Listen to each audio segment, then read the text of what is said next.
When it comes to investing and building wealth for retirement, there are two accounts I personally used to struggle to understand and prioritize: the 401k and the Roth IRA. How do you decide? When I first started learning about retirement accounts, my brain was just a mess. So many options, so much information, so many numbers and tax considerations that was a lot even for an engineer like myself.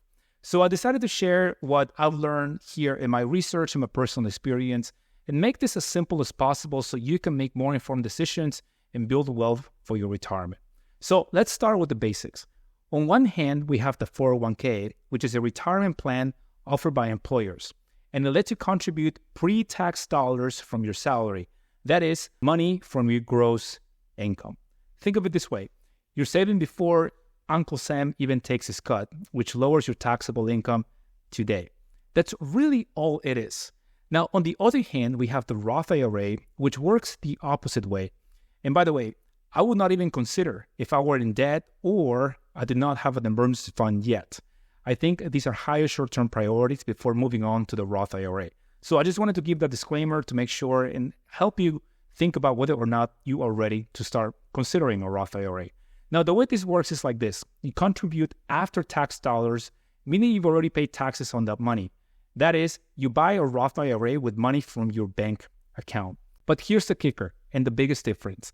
Once money is in your Roth IRA, it grows tax-free, and when you take it out of retirement, it's all yours. You won't owe any taxes on your money. Now, here's where the decision becomes a little bit of a chess game, and this is where so many people get stuck.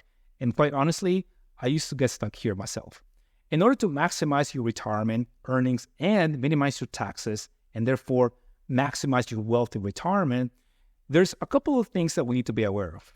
Now, on one hand, with respect to the 401k, one of the biggest benefits is the employer match.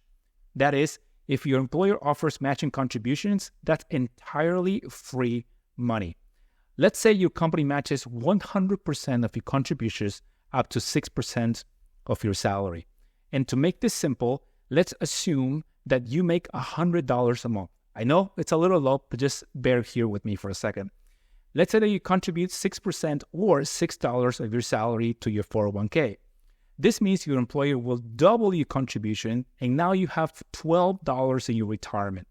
You literally just doubled your money. That's an immediate 100% return on your investment, which, let's be honest, even crypto can beat that. That's kind of hard to beat if you think about it. Now, the way I see it, the first rule for me is very simple. I always contribute enough to my 401k to get the full employer match. It's literally free money that's sitting right there on the table. That is if your employer offers a match. If your employer does not offer a match, that's okay. What I found out is that many financial experts suggest to still contribute to your 401k to help you reduce taxes and still save for retirement. Now, this could be a subject for another video, and if you want to know more about this, let me know in the comments below. Now, what happens after you max out your 401k contributions? After you do this, things can get a little bit more interesting. The question becomes, is it a good idea to keep contributing to your 401k or switch to a Roth IRA? Now, here's where we may step into a little bit of a drama and controversy. A lot of financial literature and advice out there will suggest you just keep contributing to your 401k. But if you want to be strategic and set yourself up for long-term success, the Roth IRA, it started to look very, very appealing. Why is this the case? Well, there's one thing in life we just can't avoid unless you're willing to go to prison, and that is taxes. So to understand this a little better, let's think of this scenario. Let's fast forward to retirement. Imagine you're 70 years old, you've been diligently contributing to your 401k for decades, and now you have this really nice big nest egg. But remember, the taxman, Uncle Sam, is waiting, and every dollar you withdraw from your 401k and your retirement will be taxed as ordinary income. And guess what? Taxes may even be higher in the future. This is where the Roth IRA comes very handy. You pay taxes up front, and your withdrawals in retirement are completely free. You're basically locking in today's tax rates, which is a smart move if you believe taxes will go up in the future. And let's face it, if you're successful in building wealth, whether through your career, your side hustles, or investing, your tax bracket might be higher in retirement than it is today. And hopefully, I hope that this is the case for you. Certainly, I am aiming at doing this. And if you're watching this channel, the chances of this happening are going to be higher. So make sure that you like and subscribe to the channel.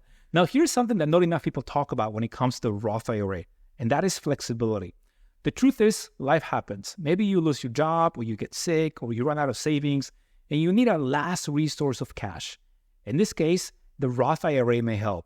The Roth IRA allows you to withdraw your contributions, not your earnings, but your original contribution, the principal, at any time, tax-free and penalty-free. It's a nice safety net that you don't get with the 401k, which on paper theoretically holds your money up until you're 59 and a half, unless you meet certain requirements or you're willing to pay a penalty for early withdrawal. So here's the way I personally prioritize between my 401k and my Roth IRA. After contributing enough to the 401k to get that nice employer match, next in line would be maxing out the Roth IRA. Now, here's more insight I want to share with you, because if you max out your Roth IRA and want to keep having the advantages of the tax benefits, there are other advanced strategies you could implement, the backdoor and the mega backdoor IRA. Now, these strategies are a bit more complex, but legal ways that can help you keep contributing to your Roth IRA and maximize your tax benefits, and which can also help you if you have an income that is way too high that makes you, quote unquote, ineligible to open a Roth IRA directly. Now, if you want to learn more and implement this strategy, I suggest you meet with a tax professional who can help you through this process. I suggest that you don't try to figure it out on your own, because you may make mistakes that could be very, very spicy, and I don't want that for you. At the end of the day, maxing out your Roth IRA gives you tax-free growth, flexibility, and protection from future tax hike. And once you max that out, you could go back to your 401k and continue building wealth there. Of course, this is one strategy I would personally implement myself. It's simple, it's straightforward. Personally, I try not to ponder decisions like this way too much, because it may lead to analysis paralysis. I try to keep it simple. To recap everything, always contribute enough to your 401k to get a nice employer match. Then switch gears to the Roth IRA for tax-free growth and flexibility. And once that's done, go back to the 401k and finish maxing that out. Of course, this is my personal strategy that gives the best of both worlds: tax savings today and tax-free income tomorrow. At the end of the day, remember, personal finance is personal, and your decisions will be based on your own specific situation. If you found this helpful, give it a like and let me know in the comments which are you focusing on first. And with that being said, I'll see you guys on the next one.